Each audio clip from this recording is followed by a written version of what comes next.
Agora eu passo a palavra ao Dr. Renato Malcher Lopes, neurocientista e professor adjunto do Departamento de Ciências Fisiológicas da Universidade de Brasília. Alô? Alô? Bom dia a todos.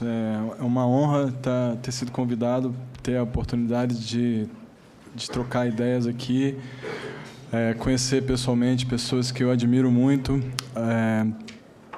e avançar no sentido de esclarecer questões dentro da minha alçada do conhecimento, que certamente envolve uma perspectiva também como cidadão, mas eu sou da linha de pesquisa, da mesma linha de pesquisa do Dr. Alexandre Crippa. É uma honra especial para mim estar aqui do lado dele, porque é uma referência internacional nesse assunto.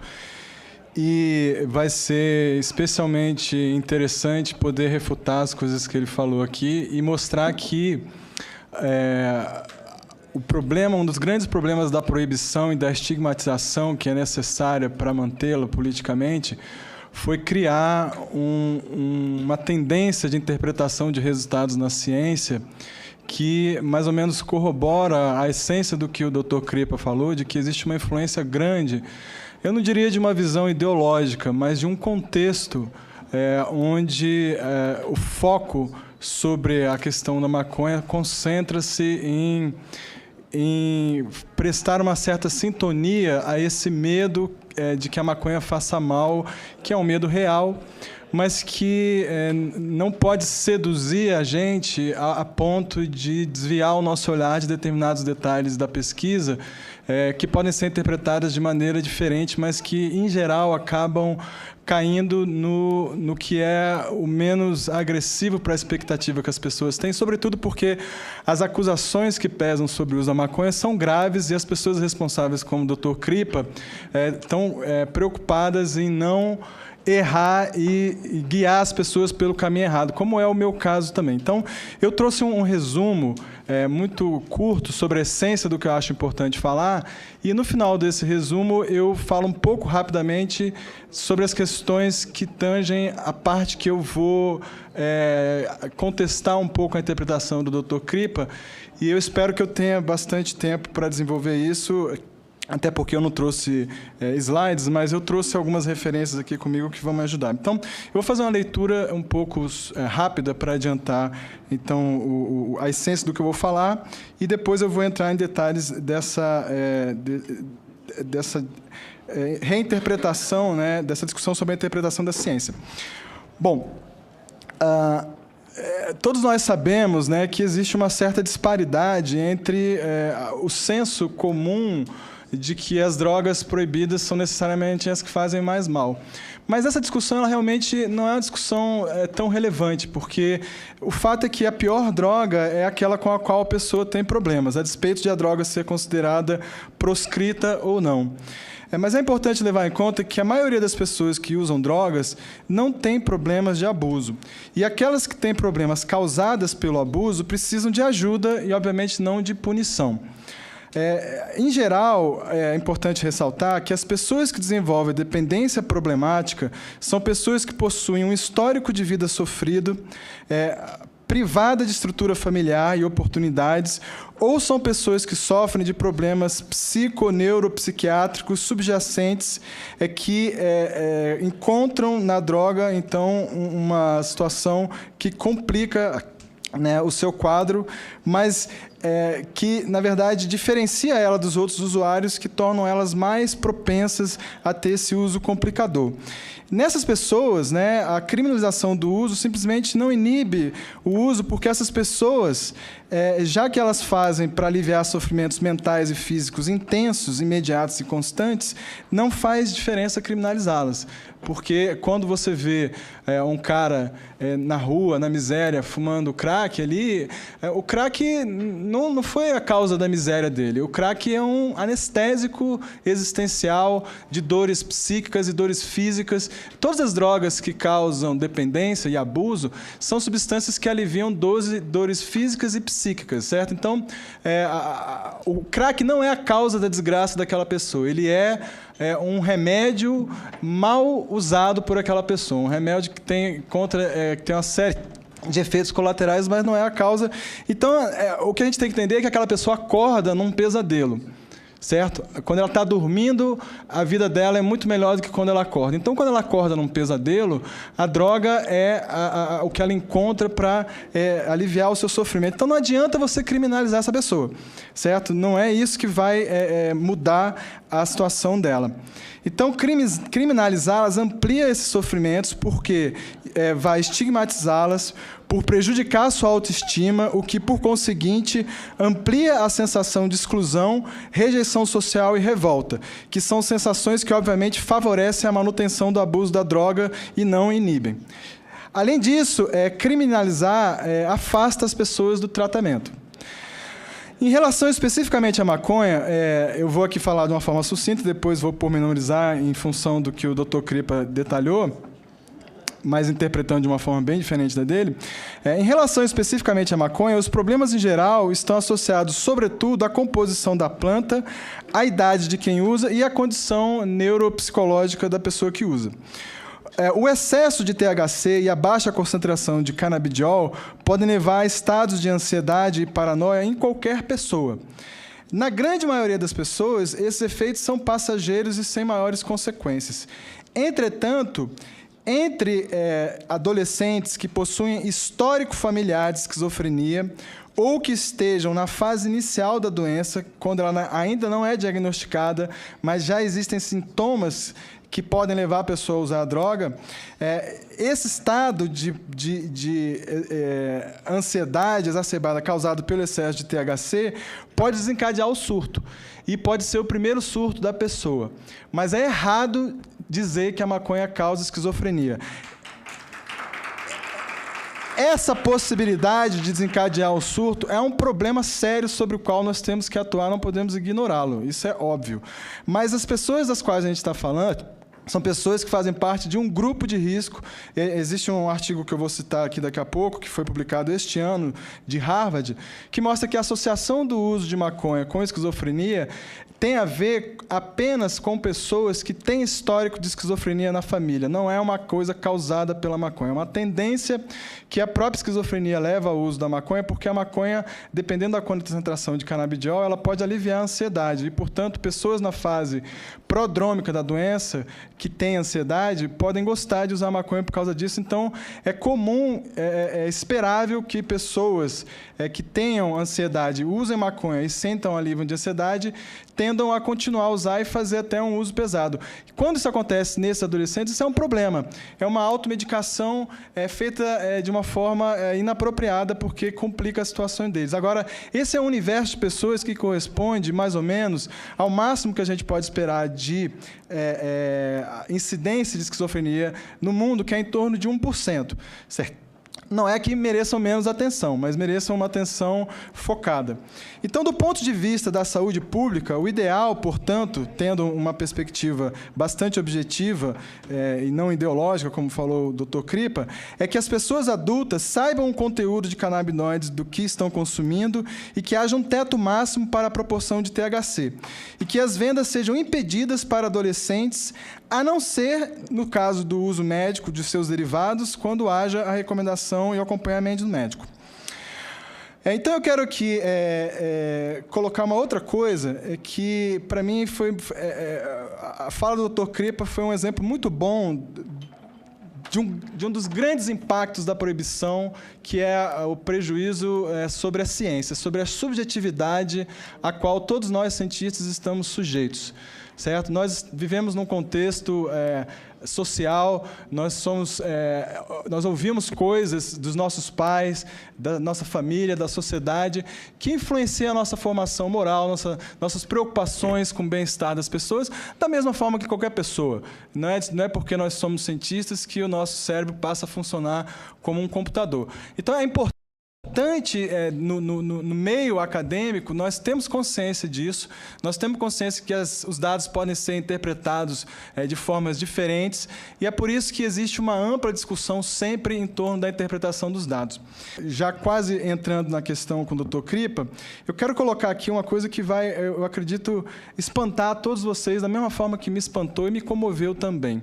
O Dr. Kripa falou aqui do caso da Catiele e da filha dela, Anne, que tem um caso grave de epilepsia, e que a Catiele ficou sabendo, através da internet, que uma família nos Estados Unidos estava usando clandestinamente um óleo de maconha rico em canabidiol.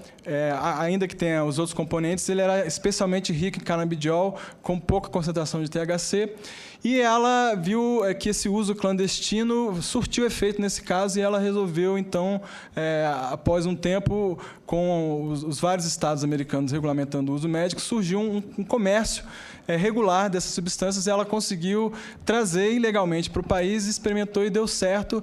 E a vida dela, da filha dela, simplesmente deixou de ser um pesadelo rumo a uma possível morte para ser uma outra história. Ela renasceu praticamente. Isso não é um caso isolado, existem muitos casos de epilepsia adulta e infantil, existem muitos casos de epilepsia parecidos com o dela, para vocês terem ideia, que são tratados com remoção do hemisfério inteiro do cérebro, certo? E eu vou falar aqui para vocês o que há de mais chocante nisso. Vou aproveitar, tomar água aqui, para retomar a atenção do professor Cristóvão, que é muito importante que ele ouça isso.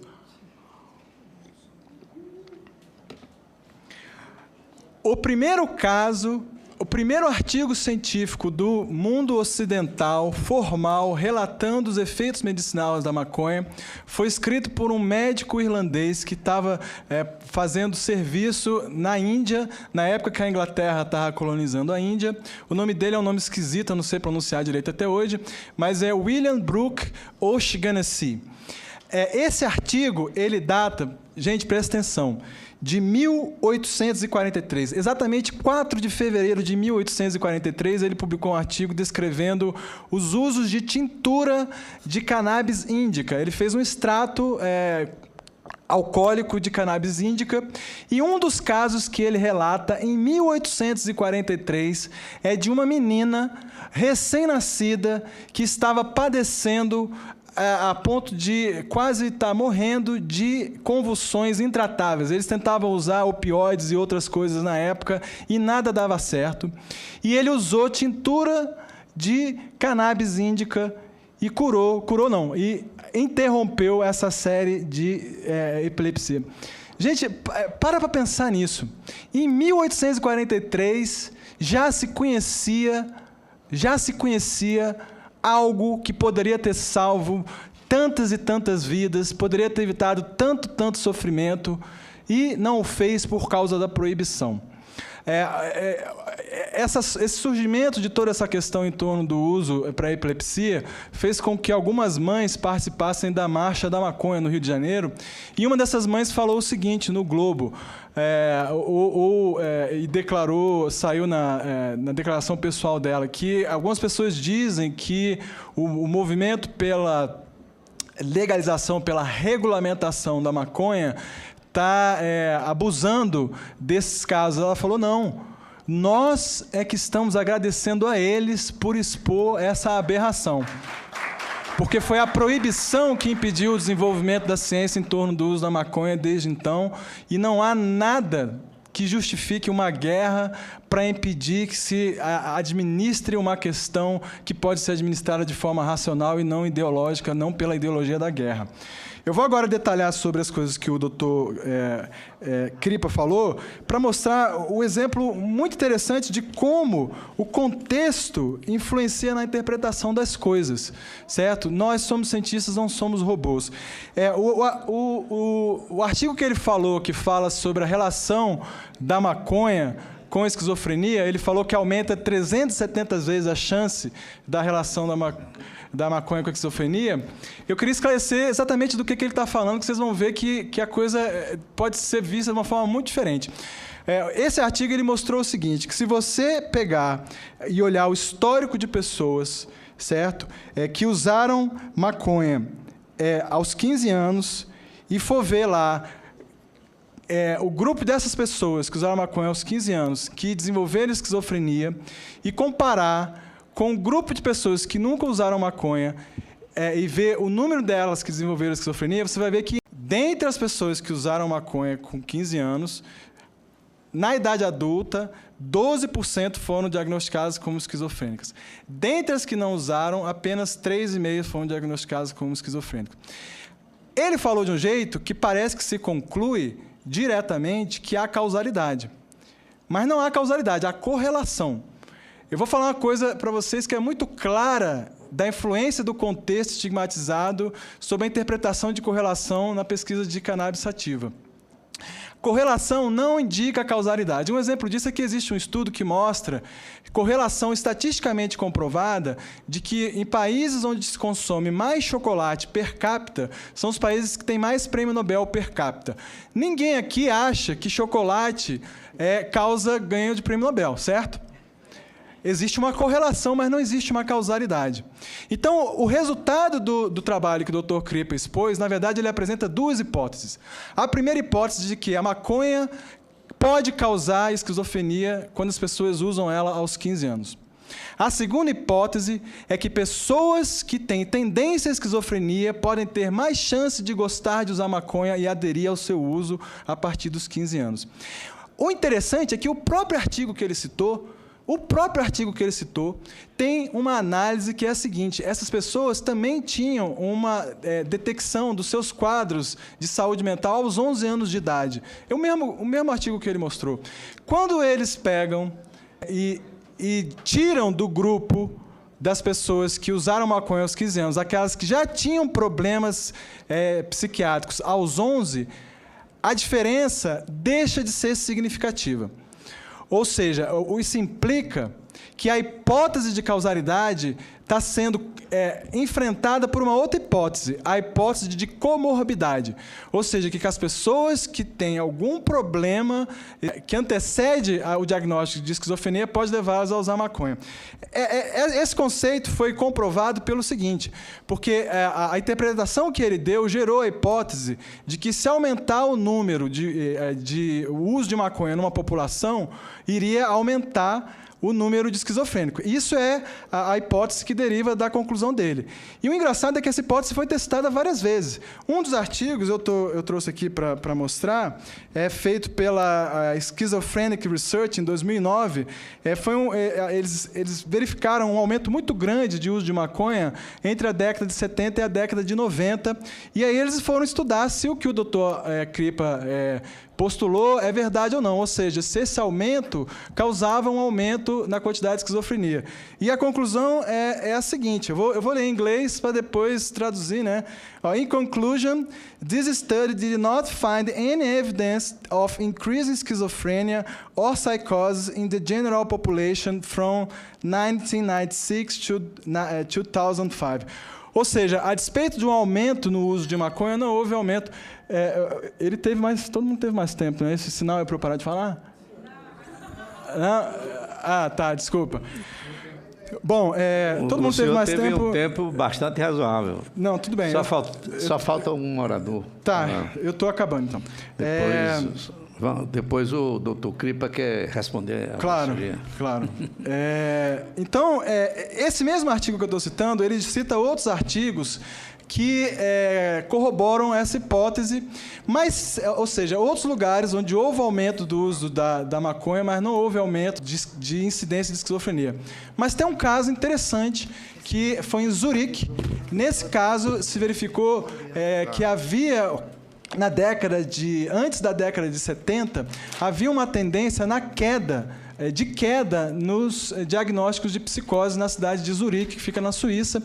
E eles viram que essa queda foi revertida na década de 90, e eles perceberam que essa reversão na queda, não de diagnóstico de psicose, mas de entrada no hospital com sintomas de psicose, ou seja, com surtos ou com outros sintomas paranoides, houve uma reversão dessa tendência de queda, e eles associaram isso a algo que é o foco que nós temos que ter, que é a comercialização, que era a comercialização ilegal de maconha com excesso de THC.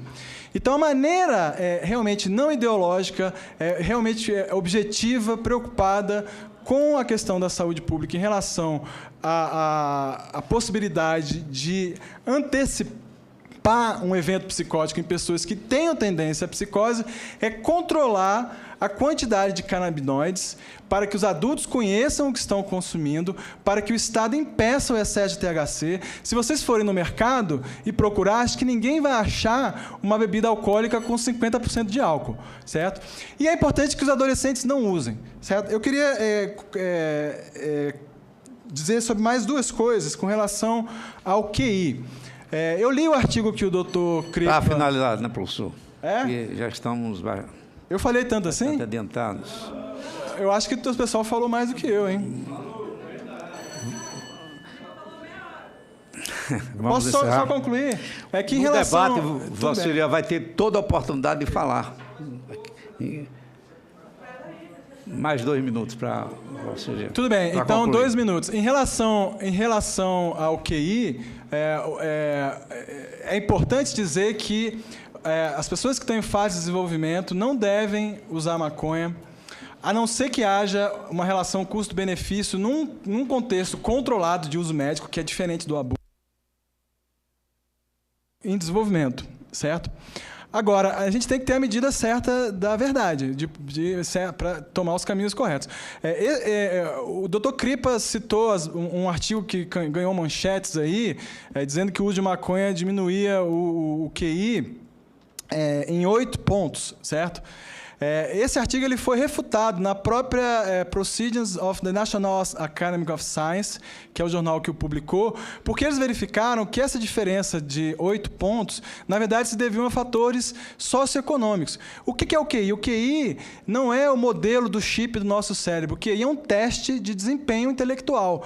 E se sabe que se você pegar uma pessoa que ficar 1 ano a mais no colégio em relação a outra que ficar 1 ano a menos, ela pode ter 3 pontos a mais de QI. Se ela ficar 2 anos a mais, ela pode ter 7 pontos a mais de QI. Certo? Então, se verificou que, na verdade, era uma questão socioeconômica. Em relação às alterações de estrutura do cérebro, é importante dizer que pessoas que têm ansiedade, depressão, que passaram por algum período de estresse crônico, elas possuem alterações no cérebro que são semelhantes às alterações encontradas em artigos que olham para o cérebro da pessoa quando ela já abusa da maconha. Não quer dizer que a maconha causou essa alteração. Essa alteração pode ser um diagnóstico de uma condição subjacente que pode causar ansiedade e leva a pessoa ao abuso de drogas, certo? Mas não descarta a possibilidade. O abuso, ele deve ser evitado, e ele tem que ser evitado com um discurso que seja um discurso realmente objetivo, um objetivo cristalino, profundo na análise dos dados. Tem um compromisso muito grande na ciência de não guiar as pessoas para o caminho errado. Então, quando a gente fala sobre os limites do que é bom e ruim sobre a maconha, é importante para que as pessoas saibam a verdade e não que fiquem assustadas, porque a educação é feita com consciência, não com medo. É isso. Agradeço.